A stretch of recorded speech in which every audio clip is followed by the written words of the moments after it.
A weekend in the wild. Tom and his family lived in a small town near the mountains. They were busy during the week with school and work. Every weekend, they stayed at home and watched TV. One Friday evening, Tom's dad had an idea. "Let's go camping this weekend," he said. Tom was surprised but excited. His little sister, Lily, jumped up and down. Their mom smiled and said, "Only if you plan carefully." The next morning, they made a list of things to bring: tent, sleeping bags, food, water, flashlights, and warm clothes. Lily wanted to bring her toy rabbit, too. Tom packed his hiking boots and a notebook for drawing. Mom checked the weather forecast. It said sunny on Saturday, but rain possible on Sunday. Dad said they should take raincoats just in case. At 8 a.m. on Saturday, they left in their car. The road to Pine Forest Campground was long and winding. After 2 hours, they finally arrived. The air was fresh and birds were singing. They found their campsite near a small lake. There were tall trees all around. Other families were already there setting up tents. Dad read the instructions and started putting up the tent. It took them 45 minutes, but it stood strong. They ate sandwiches for lunch. After eating, Tom and Lily went exploring. They followed a path into the woods.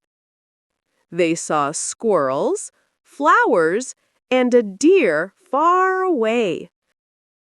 Tom drew a picture of the deer in his notebook. Lily picked some wildflowers, but Mom told her not to. "Plants are part of nature," she said. "We must protect them." They promised to be careful. Back at the campsite, Dad built a small fire. Mom helped cook hot dogs and marshmallows. The sky turned orange and pink as the sun set. They sat together and told stories. Dad told a funny story about getting lost in a supermarket. Everyone laughed so hard that Lily spilled her juice. Later, they looked up at the stars. There were so many, more than they ever saw in the city. "It feels like magic," Lily whispered. They went inside the tent and got into their sleeping bags. It was dark and the forest was quiet. But soon they heard strange noises outside. Twigs cracking, leaves rustling. Lily got scared and held her toy rabbit tightly. Tom said, "Maybe it's just a raccoon." Mom whispered, "Stay calm. Animals usually avoid people." They waited quietly until the sounds stopped. Then, slowly, they all fell asleep. In the middle of the night, heavy rain began to fall. Pit-pat, pit-pat, on the tent roof. Then, boom! Thunder crashed loudly. Lily screamed and cried. The wind grew stronger. Water started coming under the tent. "Oh no," said Mom. "We need to act fast." Dad quickly put a tarp over the tent and weighed it down with rocks. Mom gave Lily a dry towel and held her close. Tom helped move their backpacks to a dry corner. By morning, the rain had stopped, but the ground was muddy and everything was wet. The lake looked bigger because of the rain. They couldn't go hiking like they planned. Instead, they sat in the car and ate cold cereal. Lily still felt sad and missed home. Tom tried to cheer her up by showing his drawings. Dad said, "Let's play a game. Name 5 birds you've seen here." Slowly, Lily started smiling again.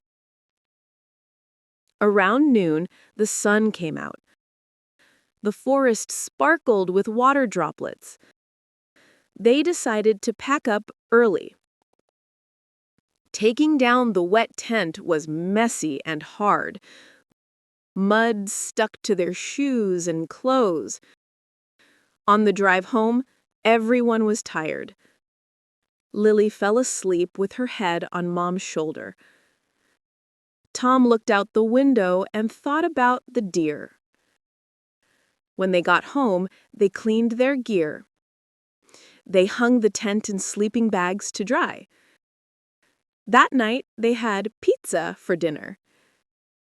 As they ate, Mom said, "Was camping fun?" Tom smiled. "Yes, even the storm was kind of cool."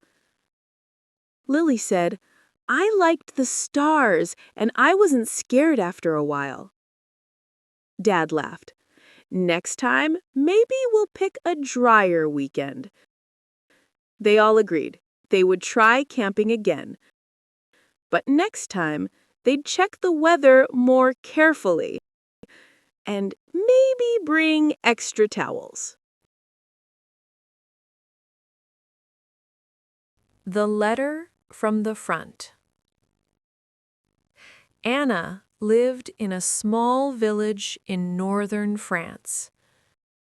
Her house was near a quiet forest and a winding river. It had been 2 years since her husband, Thomas, went to war. He was a soldier in the army, fighting far away. They had said goodbye on a cold morning in March. Thomas held her hands tightly and promised to return. "I will come back before the leaves fall," he said. But now it was already winter again. Every day, Anna waited for news. She checked the mailbox 3 times a day, morning, noon, and evening. Sometimes she walked to the post office just to ask if any letters had arrived. The postmaster, Mr. Laurent, always shook his head sadly. "No letter today, Anna," he would say. Still, she never stopped hoping. One snowy afternoon, a thin envelope finally came. It was covered in stamps and had many marks from different places. Anna's hands trembled as she opened it. Inside was a single page with Thomas's handwriting. "My dearest Anna," it began. "I am alive, but I cannot tell you where I am. The days are long and the nights are colder than our winters at home. I think of you every moment. Please take care of the garden. The roses should bloom in spring. There is so much I want to say, but I cannot write it all. If you don't hear from me again, know that I love you." Anna read the letter over and over. Tears fell on the paper and blurred some of the words. She didn't understand why he couldn't write more. She felt both happy and deeply afraid. That night, she placed the letter under her pillow. A week later, a man in a dark coat came to her door. He introduced himself as Captain Morrow. He had served with Thomas, he said. Anna invited him in, her heart beating fast. The captain sat by the fire and spoke quietly. "Thomas is missing," he said. "He was last seen during a battle near the mountains.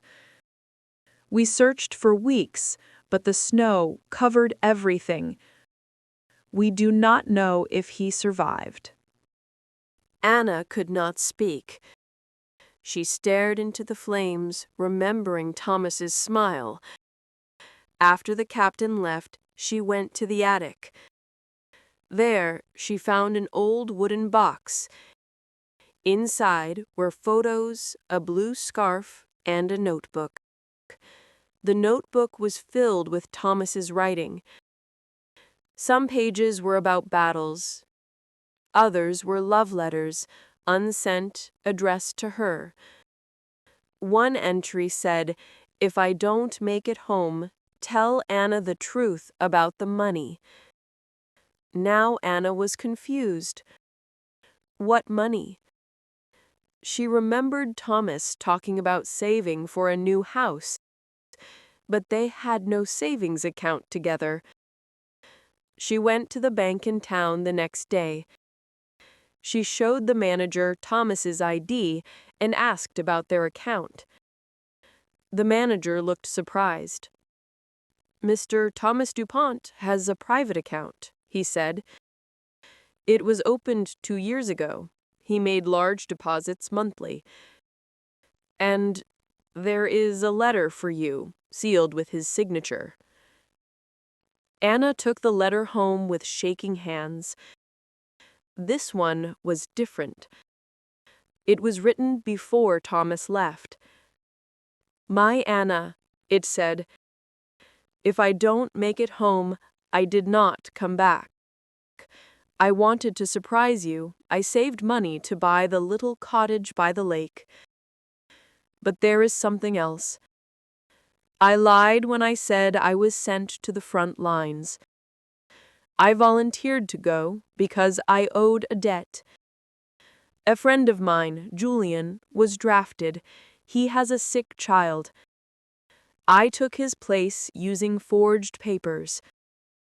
The army still thinks I am Thomas DuPont, but if I die, the truth may come out.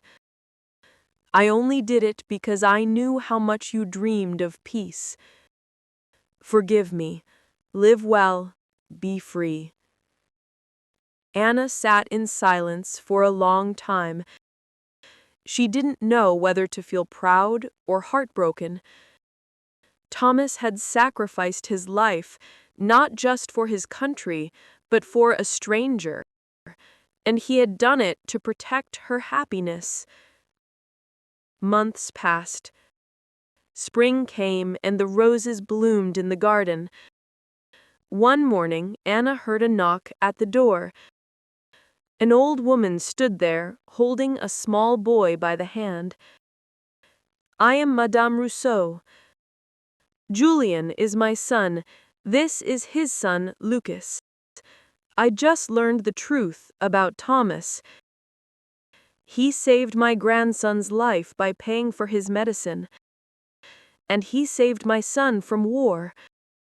We came to thank you and to help you if we can." Anna invited them in. They sat together in the garden, surrounded by red roses. Lucas picked a flower and gave it to her. She smiled through tears. Later that year, Anna turned the cottage by the lake into a small guest house. She named it Le Refuge, the shelter. Families of soldiers came to rest there. She told Thomas's story only once to Lucas when he was older. Your grandfather and my husband were both heroes in their own way. And because of them, this place is full of hope. Years went by. Anna never remarried, but she was not lonely. Every spring, someone new arrived with a story, a memory, or a letter. And every evening, she lit a candle by the window, just in case a traveler needed light to find the way home. Lost in translation. Tom was a student who wanted to learn English. He studied every day after school. His teacher said he had good pronunciation, but Tom still felt nervous when speaking. One day, his school announced an English speech contest. The winner would visit a school in England for 2 weeks. Tom dreamed of going abroad, so he decided to join. He spent nights writing his speech about his hometown. He asked his teacher to check the grammar. She corrected many small mistakes and praised his ideas. Tom practiced in front of the mirror every morning. He even recorded himself to improve his tone. 2 weeks before the contest, something went wrong. Tom caught a cold and lost his voice. He could not speak above a whisper. He visited the doctor, who said he needed rest. Tom was heartbroken, but kept practicing silently. His best friend, Lucy, offered to help. Lucy suggested they practice together using gestures. Tom liked the idea and felt hopeful again. On the day of the contest, Tom's voice was still weak. When his name was called, he walked onto the stage slowly. He opened his mouth, but only a soft sound came out. The audience looked confused. Then Lucy stood up and walked to the stage. She said, "I will read Tom's speech. He wrote it with his heart." The judge nodded and allowed it. Lucy spoke clearly and with emotion. Everyone listened carefully and smiled. When she finished, the room burst into applause. The judges talked quietly for a few minutes. Then the head judge said, "Both Tom and Lucy showed courage." They awarded Tom second place and a special prize for creativity. They also gave Lucy a certificate for support. Tom couldn't believe it. He hadn't spoken a full sentence, yet he won. Later, the school principal told them something surprising. The trip to England wasn't just for the winner. 2 students could go, one for performance and one for teamwork. Tom and Lucy looked at each other and jumped with joy. They packed their bags 2 weeks later, flying side by side. In London, people spoke fast, and Tom sometimes didn't understand. But he remembered his experience on stage. He learned that communication is more than words. Sometimes silence, friendship, and effort speak the loudest.